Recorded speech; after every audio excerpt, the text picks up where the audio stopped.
Hello बच्चों, नमस्कार, good morning. कैसे हैं सभी लोग? उम्मीद करता हूँ बहुत अच्छे होंगे, बेहतर होंगे। तो आज हम परसेंटेज की लास्ट क्लास करने वाले हैं। फाइनली फाइनली बहुत बड़ा चैप्टर है।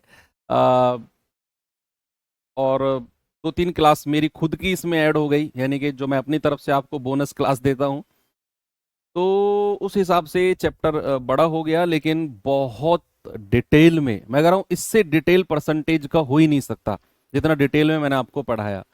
बच्चे, हो सकता है कि आपको भी इस चीज का अंदाजा ना हो, लेकिन जब आप इसकी प्रैक्टिस करेंगे, वर्कशीट और क्लास नोट्स का रिवीजन, बात पे गौर करना, वर्कशीट और क्लास नोट्स का रिवीजन आप बार बार करेंगे, उसके बाद आप चाहे मॉक टेस्ट लगाओ, चाहे आप किसी एग्जाम में बैठो, चाहे आप किसी बुक को लेके बैठो, किसी और कोचिंग के नोट्स को लेके बैठो, मैं कह रहा हूं भाई, उड़ा दोगे सारे सवालों को, क्योंकि कुछ हो बचेगा ही नहीं आज की क्लास के बाद में परसेंटेज में। और मैं चाहता हूं हर चैप्टर से हम ऐसे ही निकले। परसेंटेज, अगर मैं कहूं आपके पूरे सिलेबस में सबसे ज्यादा इंपॉर्टेंट चैप्टर्स की लिस्ट अगर मैं बनाऊं, तो परसेंटेज नंबर 1 पे आएगा। पूरे सिलेबस में सबसे ज्यादा इंपॉर्टेंट चैप्टर की लिस्ट अगर मैं बनाऊं, तो परसेंटेज का स्थान पहले नंबर पे होगा। आप कहेंगे सर ऐसे कैसे? हर चैप्टर से फिक्स है एक दो क्वेश्चन। भाई, मैं उस लेवल की बात ही नहीं कर रहा हूं। मैं कह रहा हूं परसेंटेज को मैंने नंबर 1 पे क्यों रखा। इसके बाद आता है प्रॉफिट लॉस, कंप्लीटली परसेंटेज के ऊपर डिपेंड। साधारण ब्याज परसेंटेज के ऊपर डिपेंड।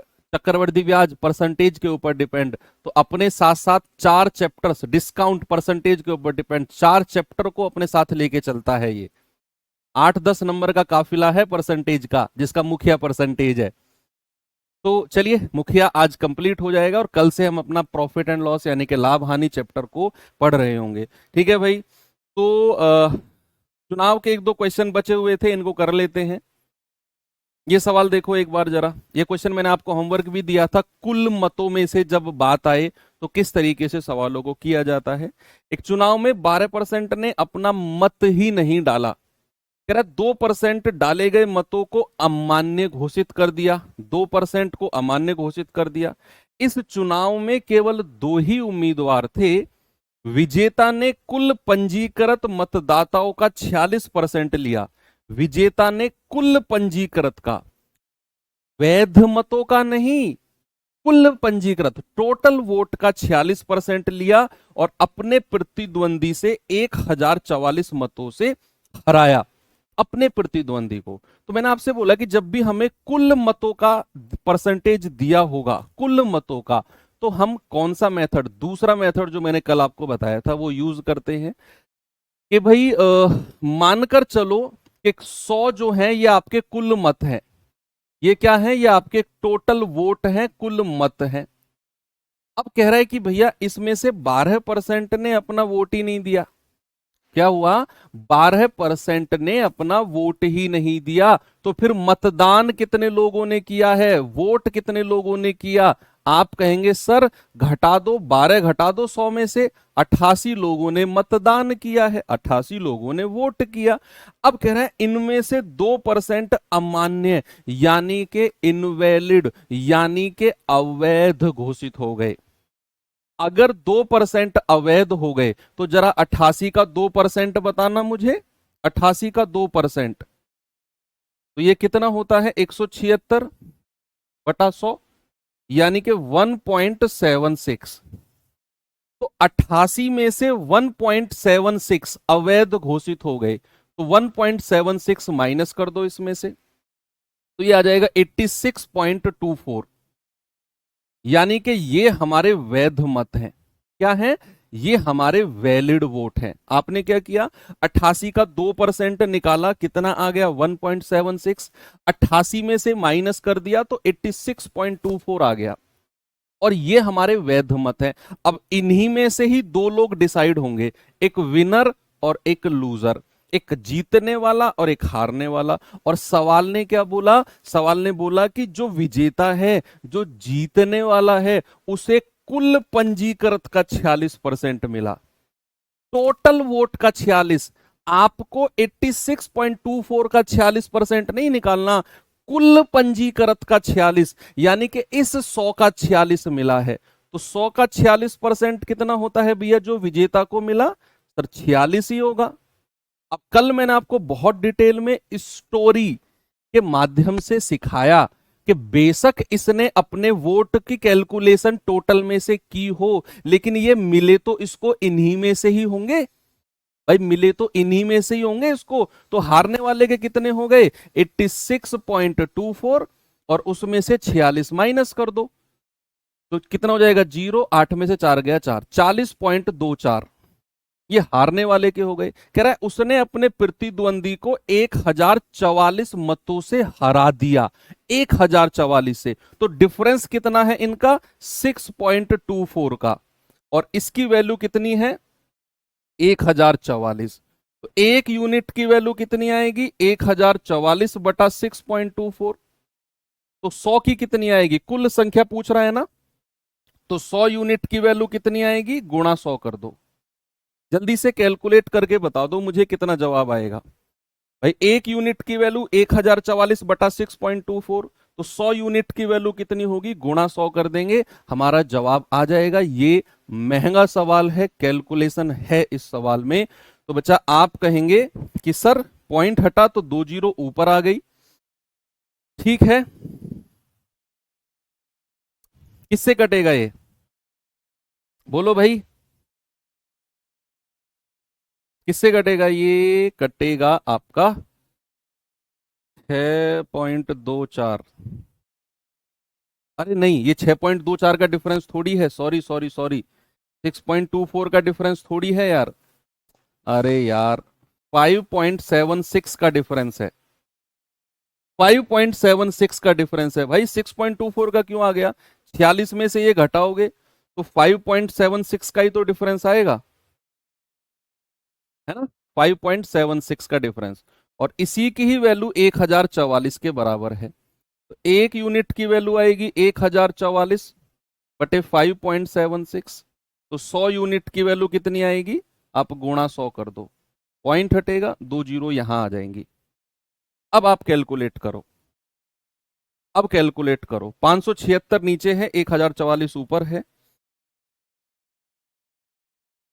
कितने से कटेगा ये, 4 से कटेगा क्या, 4 एकम 4, 1 4 चौक 16, 4 चौक 16, ये कटेगा 4 दूनी 8, 2 4 छिंग 24, 4 एकम 4, 9 से कटेगा, 9 एकम 9, 9 छिक्के 54, 9 दूनी 18, 9 नाम 81, 16 से इसको काट दो भाई, फिर ये 29 और 4 जीरो बटे 16 है, 29 और 4 जीरो बटे 16, 29 4 टाइम्स 0 और डिवाइड बाई 16 है। तो 16 से काटेंगे, 16 एकम 16, आगे कितना बचा 9 और 4 13, 16 अट्ठे 128, 2 16 एकम 16, 4 16 दूनी 32 और 16 पंजे 80, 18,125। ऑप्शन नंबर डी हमारा सही है, ऑप्शन नंबर डी। थोड़ी सी कैलकुलेशन थी इसमें, तो हम कहेंगे कि भाई ये हमारा महंगा सवाल है, महंगा सवाल, ठीक है।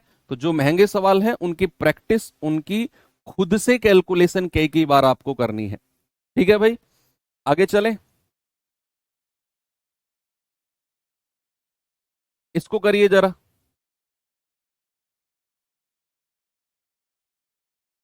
फिर मिसलेनियस क्वेश्चन कराता हूं आपको मैं, कुछ विविध क्वेश्चन कराता हूं।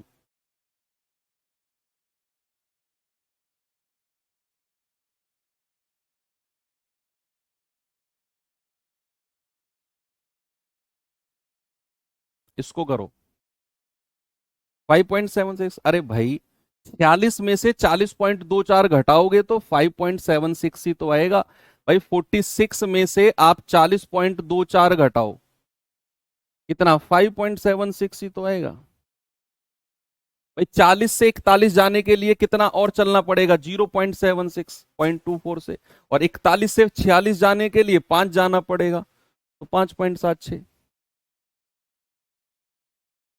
चुनाव में 2 उम्मीदवार थे, 10% ने मतदान ही नहीं किया, 10% ने अपना वोट ही नहीं डाला, कह रहा 60 मत अवैध पाए गए। ये सवाल थोड़ा अलग है, सुनो भाई साहब, ब्लैक टी शर्ट, हाँ लगे पड़े होना है उसी तरीके से करने में। ये सवाल थोड़ा सा अलग है। उसने कहा 10% ने अपना मतदान ही नहीं किया और 60 मत अवैध पाए गए। यहां हमें 60 वोट ओरिजिनल नंबर दिया हुआ है और पीछे के सवालों में हमें ओरिजिनल नंबर नहीं दिया हुआ था। यहां ओरिजिनल है कि 60 मत अवैध घोषित पाए गए हैं। तो हमें थोड़ा सा चेंज करना है अपने सवाल के करने के तरीके को। कह रहा है विजेता उम्मीदवार को कुल मतों का 47, अगेन ये वही है, कुल मतों का 47, वैध मतों का नहीं, कुल मतों का 47% मिला और 308 से जीत गया। कह रहा नामांकित मतदाताओं की संख्या। अब यहां पर हमें, अभी तक मैं क्या मान के चल रहा था कि जब भी सवाल ऐसा आए कि भाई एक उम्मीदवार को कुल मतों का मिला है, तो हम क्या मान के चलते थे, 100। मान लो 100 आपके क्या है, कुल मत। लेकिन इस सवाल में थोड़ा सा चेंज करना है।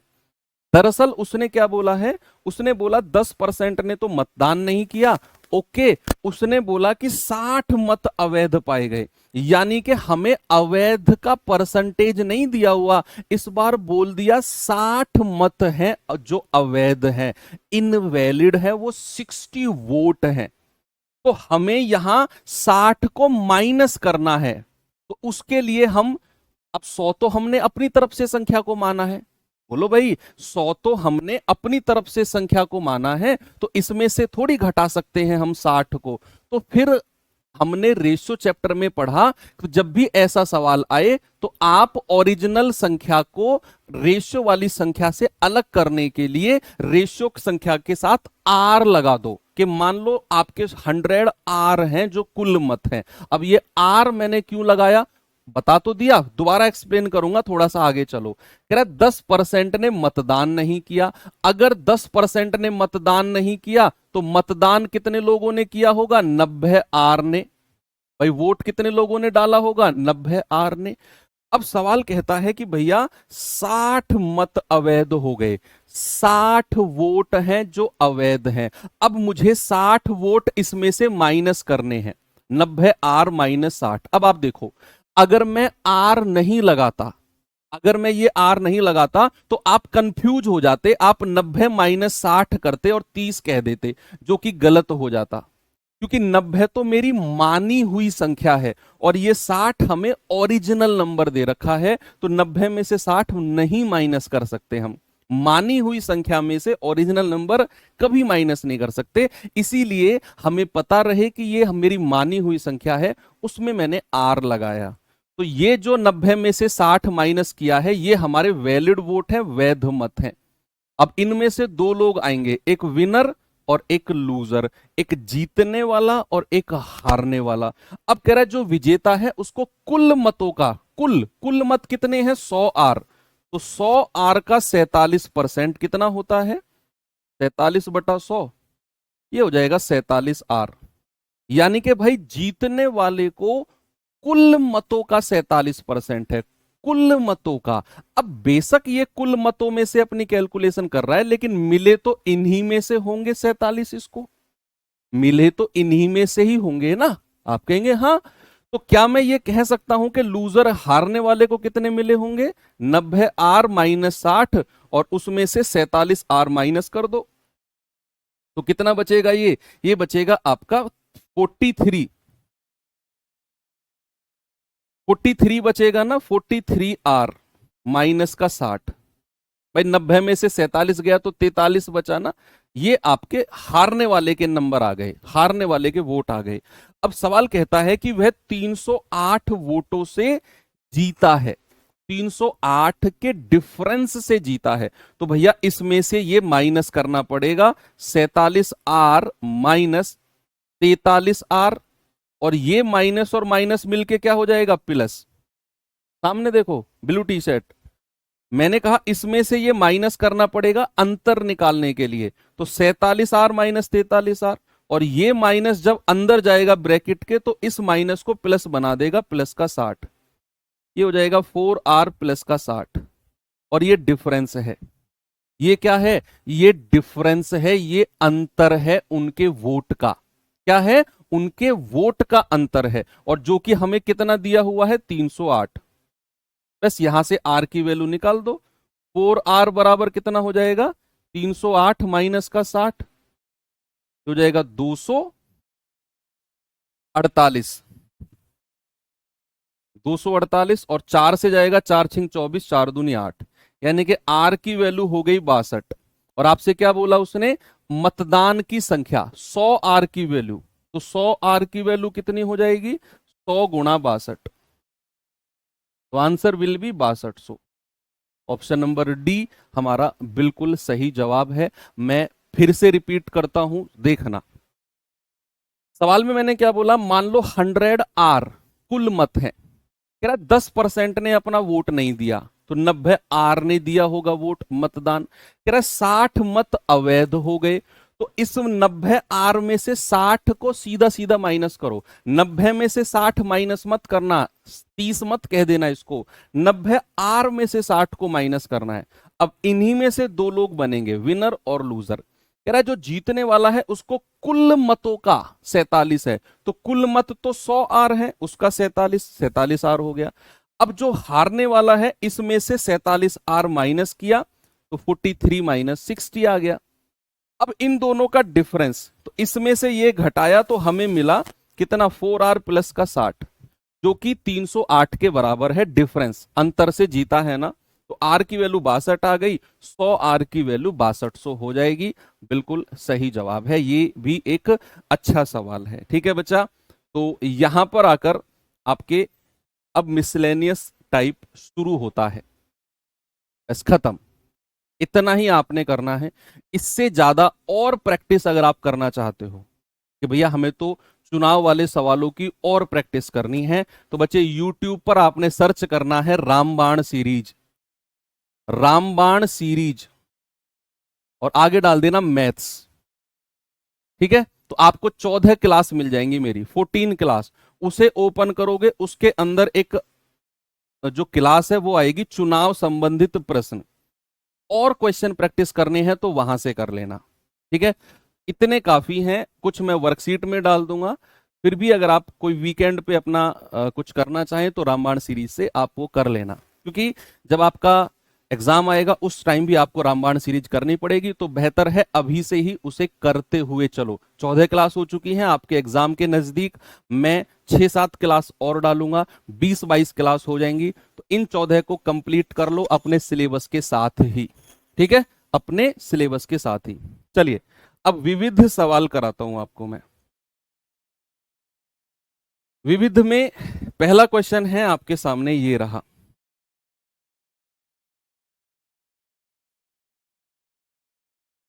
ये सवाल देखिए जरा।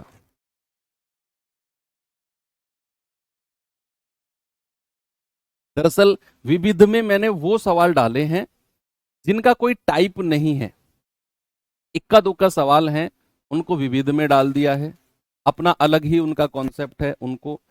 और सूखे फल ताजे फल के भी 2-3-4 सवाल मैंने डाल दिए हैं, सूखे फल ताजे फल वाले। कह रहा है कि एक सेल्समैन को उसके द्वारा की गई कुल बिक्री पर 18% कमीशन मिलता है। कुल बिक्री जितनी वो बिक्री करेगा 18% कमीशन है, लेकिन अगर वो 40,000 रुपए से अधिक की बिक्री करेगा तो उसे 1% का बोनस भी दिया जाएगा, 1% का बोनस भी दिया जाएगा। यदि सेल्समैन की कुल कमाई 1100 रुपए है तो बिक्री बताओ कितने रुपए की है। सवाल को आप 2-3 बार पढ़ो, हो सकता है आपकी समझ में ना आए, मैं आपको बिल्कुल नेचुरल तरीके से समझाऊंगा और आपकी समझ में आ जाएगा। पहले आप पढ़ो सवाल को।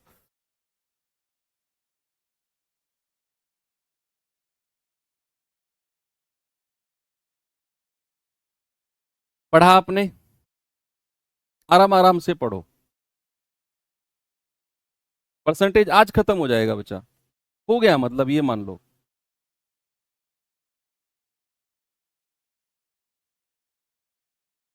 अच्छा अब सुनो, मान लो आप सेल्समैन हो और मैं होलसेलर हूं। होलसेलर यानी जिसके पास बहुत सारा सामान का भंडार है, और छोटे छोटे बहुत सारे सेल्समैन है उसके पास, वहां से सामान लेकर जाते हैं और मार्केट में बेचते हैं। बुरा मत मानना, एक समझने वाली बात है।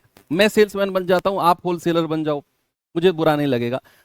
तो मेरे पास बहुत सारे सेल्समैन हैं और मैं क्या करता हूं, मैं उनको सामान देता हूं और मार्केट में जाकर वो बेचते हैं सामान को। और मैं उनसे कहता हूं कि भैया जितना भी सामान तुम बेचोगे ना, जितना भी सामान तुम बेचोगे, मैं उस पर 18% कमीशन दूंगा तुम्हें। मैं उस पर तुम्हें 18% कमीशन दूंगा। तुम खुश हो गए, वाह। मैंने कहा और सुनो, अगर तुम 40,000 रुपए से ज्यादा की बिक्री करके आते हो ना दिन में, तो मैं तुम्हें 1% का बोनस भी दूंगा। वो 18% कमीशन तो तुम्हारा है ही है। अगर तुम 40,000 से कम बिक्री करके लाए हो तो 18% ले जाओ कमीशन, और अगर 40,000 से ज्यादा ले आए तो 1% का बोनस ले जाना ऊपर की बिक्री पर। जो भी ऊपर की बिक्री तुम करके लाओ उस पर 1% बोनस ले जाना। डील समझ में आ गई तुम्हें? डील समझ में आ गई ना? 40,000 से ऊपर की बिक्री करके लाओ, 1% बोनस ले जाओ। 40,000 या उससे नीचे की बिक्री करके लाओगे तो 18% कमीशन फिक्स है। और इस तरह तुम्हारा कमीशन बना 11,000 रुपया। 11,000 रुपया।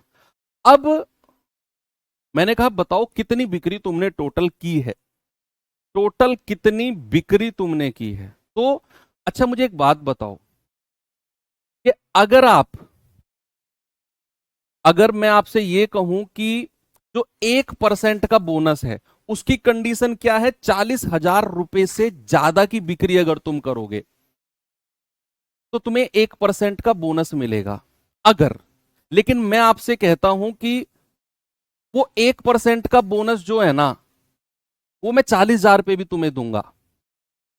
टोटल पे 1% का मैं तुम्हें एक्स्ट्रा तुम्हारा कमीशन ही बढ़ा रहा हूं मैं। भाई वो कंडीशन थी कि 40,000 से ज्यादा की बिक्री करो, ऊपर की बिक्री पर 1% ले जाओ। लेकिन मैं कह रहा हूं कि मान लो अगर वो 40,000 पर भी 1% का कमीशन देता, अगर वो 40,000 पर भी, अगर अगर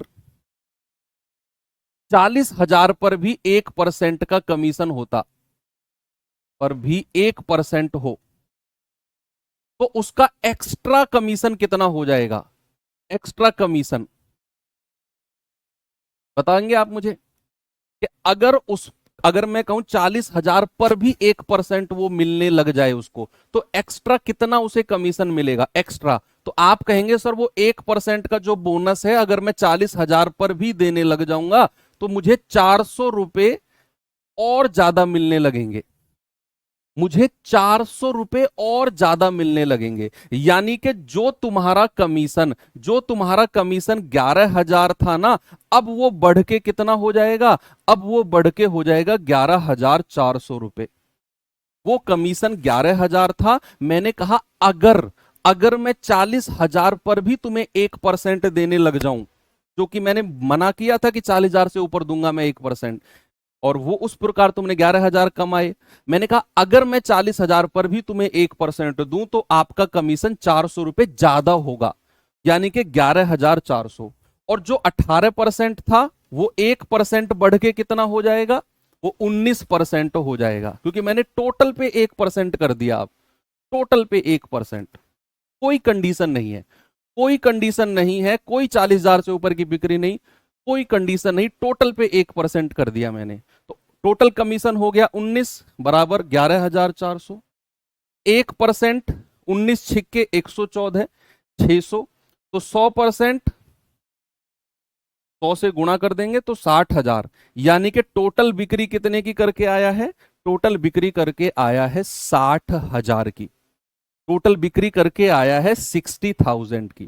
ठीक है, ये सवाल कभी पहले आते थे, अब नहीं आते हैं, लेकिन आप इन्हें करके जाना।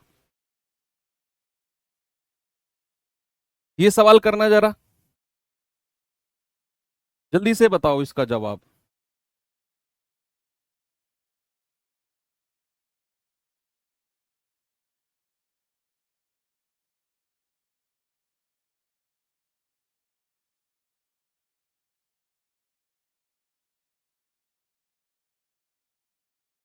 इसे करना बच्चे जरा, देखें कौन करेगा।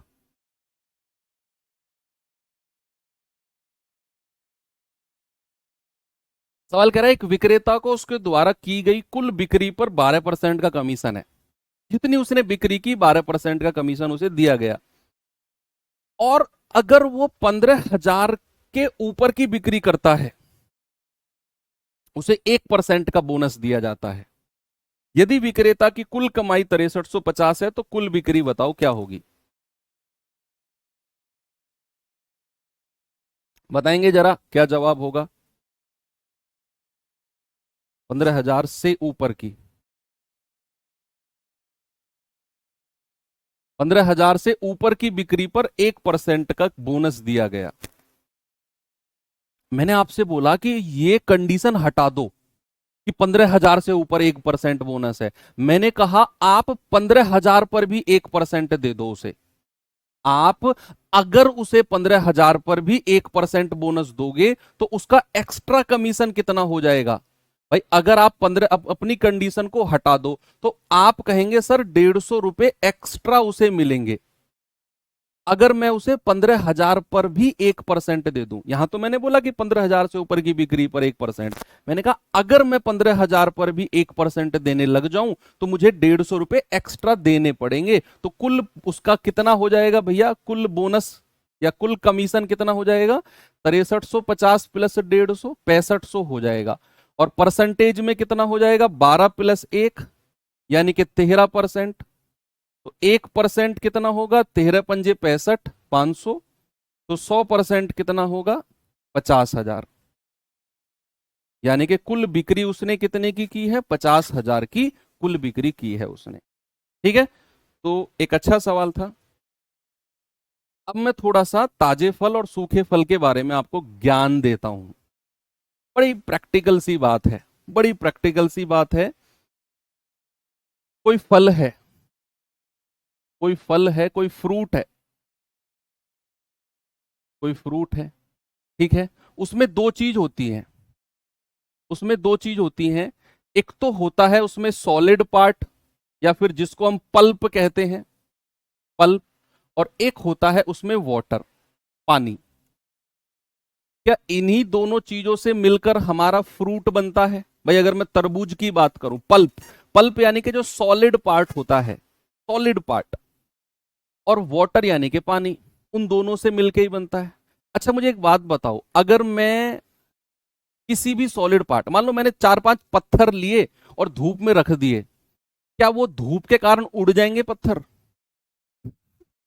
अगर मैंने 4-5 पत्थर लिए और मैंने धूप में रख दिए तो क्या वो धूप के कारण उड़ जाएंगे क्या पत्थर, वाष्पीकरण हो जाएगा क्या उनका, इवेपोरेशन हो जाएगा क्या। आप कहेंगे नहीं सर क्यों पागल बना रहे हो।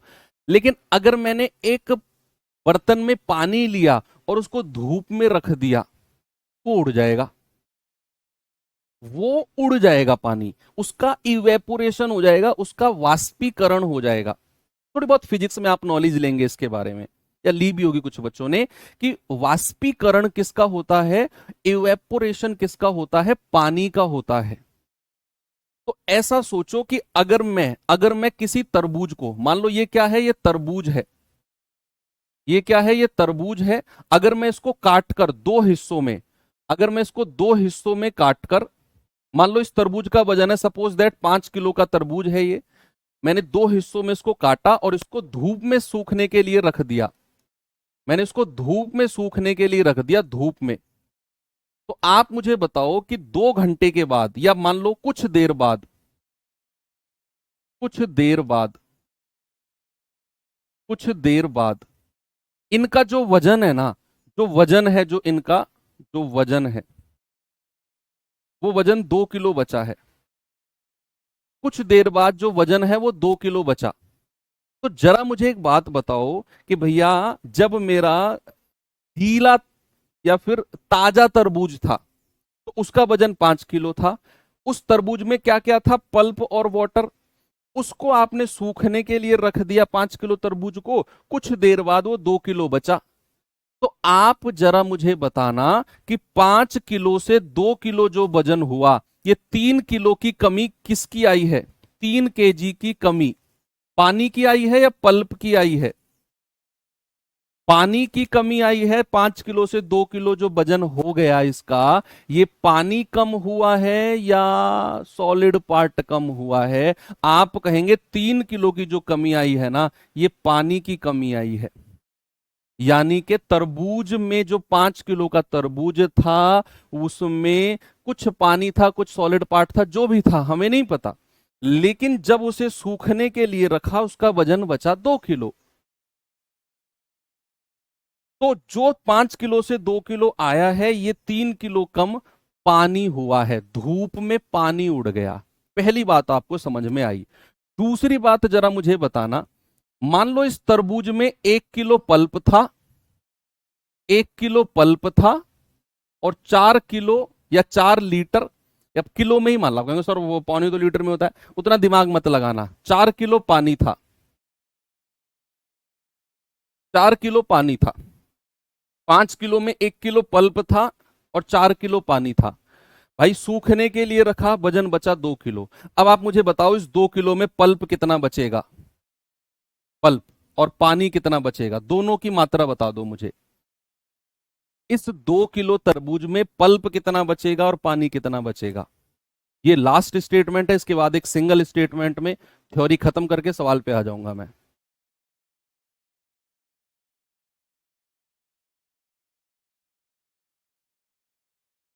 मेरा सवाल है कि जो ये 5 किलो तरबूज था, इसमें 1 kilo pulp solid part, 4 kilo पानी था, सुखाया, 2 किलो वजन बचा टोटल। तो मुझे इसे बताओ कि इस 2 किलो में पल्प कितना है और पानी कितना है? Very good. आप कह रहे हो कि सर पल्प जो शुरू में था ना 1 किलो, लास्ट में भी वो 1 किलो ही बचेगा, और दो में से एक अगर पल्प हो गया तो 1 किलो पानी बचेगा।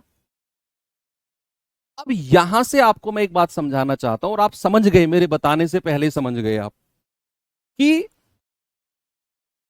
जब हम किसी ताजे फल को सुखाते हैं, जब हम किसी ताजे फल को सुखाते हैं, तो जो मात्रा सॉलिड पार्ट की या जो मात्रा पल्प की ताजे फल में होती है ना, सूखे फल में भी उतनी ही मात्रा होती है।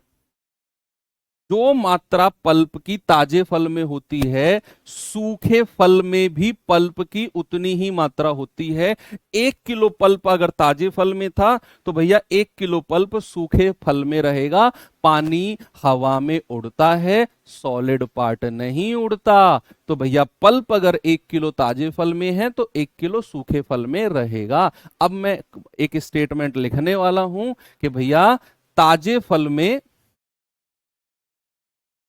ताजे फल में, ताजे फल में पल्प की मात्रा,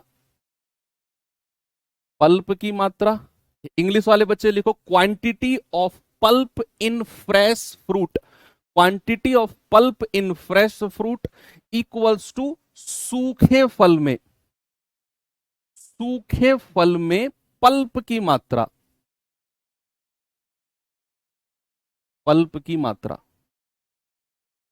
बस ये स्टेटमेंट पूरे सवाल को सॉल्व कर देगा कि quantity of pulp in fresh fruit equals to quantity of pulp in dry fruits. ठीक है भैया, जो पल्प की मात्रा ताजे फल में होगी, वही पल्प की मात्रा सूखे फल में होगी। हर सवाल में आपने यही करना है। हर सवाल में जितना भी सूखे फल ताजे फल का सवाल आएगा बच्चा, हर सवाल में आपने ताजे फल में कितना पल्प है बराबर कर देना है सूखे फल में कितना पल्प है। मैं कह रहा हूं एक सिंगल सवाल नहीं रुकेगा, सारे सवाल हो जाएंगे। कैसे, जरा देखना। ये सवाल देखो जरा अपने सामने आप सवाल को जस्ट पढ़ेंगे। कह रहा ताजे फल में 68% पानी है और सूखे मेवे में 20% पानी है। 100 किलो ताजे फल से कितना सूखा मेवा प्राप्त किया जा सकता है? मुझे मतलब ही नहीं कितना परसेंट पानी है, मुझे तो मतलब है पल्प कितना है। आपने पल्प की मात्रा ताजे फल में निकालनी है और पल्प की मात्रा सूखे फल में निकालनी है, दोनों को बराबर कर दो। उसने अगर बोला है कि ताजा फल कितना है 100 किलोग्राम, लिख लो यहां पर 100 किलोग्राम गुणा, कह रहा है कि ताजे फल में 68% पानी है। प्यारे बच्चे, अगर 68% पानी है तो पल्प कितना होगा? 100 में से घटा के बता दो जल्दी। अगर 68% पानी है तो क्या 32% पल्प होगा? ये क्या है? 32 कहां से आया? 100 में से 68 घटा दिया, 100 माइनस 68 कितना आ गया? 32। तो अगर 68% पानी है तो 32% क्या हो गया? पल्प, ताजे फल में, ताजे में, फ्रेश फ्रूट में। अब सूखा फल कितने किलो है वो तो हमसे पूछा ही है कि भैया कितना किलो सूखा फल निकाला जा सकता है, वो तो हमसे पूछा है। मैंने मान लिया वो 1 किलो है। और अगर उसमें 20% पानी है, भाई सूखे फल में कितना है? 20% पानी, हमें तो पल्प चाहिए। अगर सूखे फल में 20% पानी है तो पल्प कितना होगा? 100 में से घटाओ, 80% पल्प होगा। और ये भी आपका कितना आ गया? पल्प की मात्रा आ गई सूखे फल में और पल्प की मात्रा ताजे फल में, दोनों को बराबर कर दो, क्योंकि वो बराबर रहेगी, ताजे में जितना पल्प है उतना सूखे में रहेगा। अब काटा पीटी करके ए की वैल्यू निकाल दो। भाई 16 दूनी 32, 16 पंजे 80, 5 से जाएगा 20 बार, तो ए बराबर कितना आ गया? 20 दूनी 40 किलो। ये आ गया आपका जवाब। सिंगल लाइन में आपका जवाब आएगा। वैसा आपने सवाल में क्या करना है? पल्प की मात्रा ढूंढनी है ताजे फल में, पल्प की मात्रा ढूंढनी है सूखे फल में, बराबर कर दो, उड़ा दोगे आप सवाल को। एक सवाल और देता हूं आपको, जल्दी से आंसर बताओ इसका।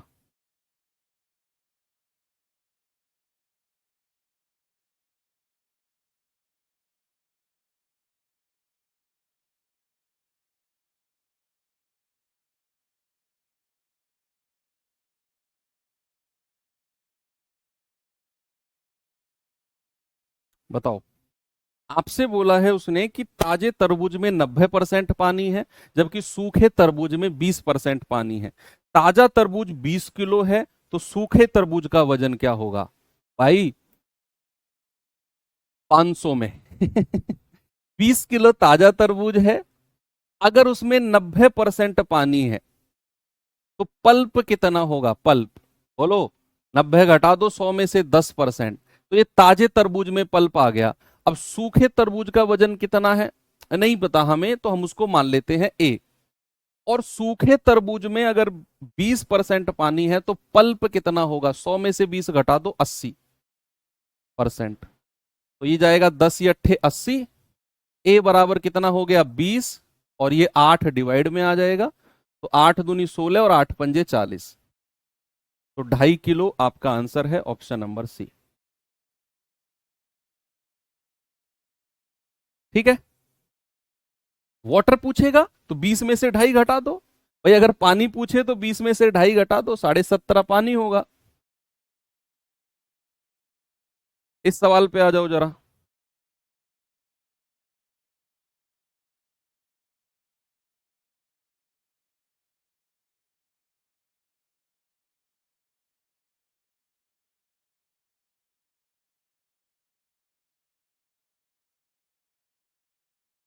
इसका जवाब बताओ। सवाल कह रहा है कि ताजे अंगूर में 80% जल है, जबकि सूखे अंगूर में 10% जल है। यदि सूखे अंगूर का वजन 250 किलो है, यदि सूखे अंगूर का 250 किलो है, तो जब ये ताजा थे तो इनका वजन कितना रहा होगा? अब यहां सूखे अंगूर का वजन दे दिया 250 किलो, तो कह रहा है जब ये ताजा थे तो इनका वजन कितना रहा होगा उस टाइम पे। इस बार हमें ताजा का वजन पूछ लिया, तो मैंने मान लिया ए। भाई ताजा थे तो इनका वजन, तो मैंने कहा ए। अब कह रहा है कि 80% जल है, किसमें? ताजा में। हमें तो पल्प का परसेंटेज चाहिए।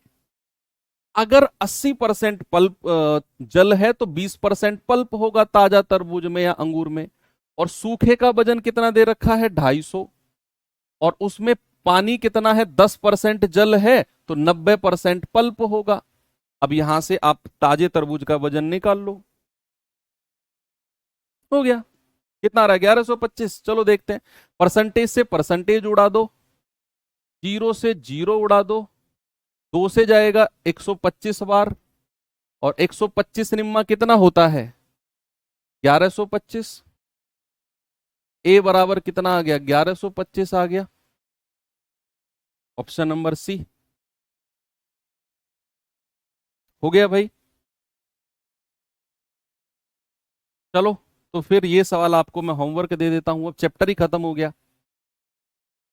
या इसे कर लो, होमवर्क नहीं कर लो, होमवर्क है तो फिर कल तुम मुझे परेशान करोगे जी, कल का होमवर्क कल का होमवर्क, इसे कर ही लो। कह रहा 20 किलो ताजे तरबूज में 96% पानी है, कुछ समय बाद इसमें 95% पानी रह गया, तो तरबूज की वर्तमान वजन कितना है, यानी कि सूखने के बाद कितना वजन है।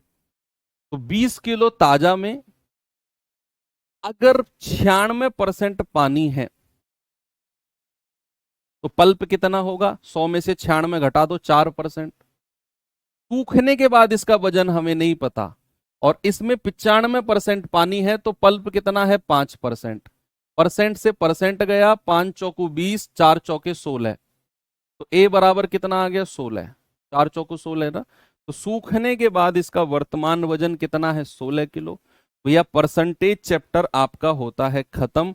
कल हम क्या पढ़ेंगे, कल हम पढ़ेंगे लाभ हानि या फिर profit loss, profit and loss. ठीक है भैया, तो कल हमारा नया चैप्टर शुरू होगा फाइनली। डिस्काउंट एक अलग चैप्टर है, ठीक है। तो तैयार होके आना, परसेंटेज का जो चार्ट वगैरह है सब कुछ क्लियर रहने चाहिए आपको। प्रॉफिट लॉस पढ़ते समय आपको लगेगा कि हम परसेंटेज ही पढ़ रहे हैं, बहुत सारे टाइप ऐसे होंगे वहां जहां ऐसा लगेगा कि परसेंटेज ही पढ़ रहे हैं। चैप्टर परसेंटेज जितना बड़ा तो नहीं है, लेकिन हाँ 8 9 10 क्लास तो इसमें लगेंगी, प्रॉफिट लॉस डिस्काउंट दोनों में मिलाकर 8 9 10 क्लास लगेंगी, 5 6 क्लास प्रॉफिट लॉस में, 2 से 3 क्लास आपकी डिस्काउंट चैप्टर में। ठीक है भैया, तो कल से एक और हम अच्छे चैप्टर की शुरुआत करेंगे। तो ये चैप्टर कंप्लीट है। इस सैटरडे इसका मॉक क्विज तैयार हो चुका है और वो मिलेगा आपको, तो आपके पास 2 3 दिन का समय है, अच्छे से रिवीजन कर लो इस चैप्टर का। मैं चाहता हूं आपका अच्छा स्कोर हो, 50 क्वेश्चन आपको मिलेंगे प्रॉफिट परसेंटेज के। ठीक है, तो कल सुबह 11 बजे। थैंक यू, बाय बाय, जय हिंद।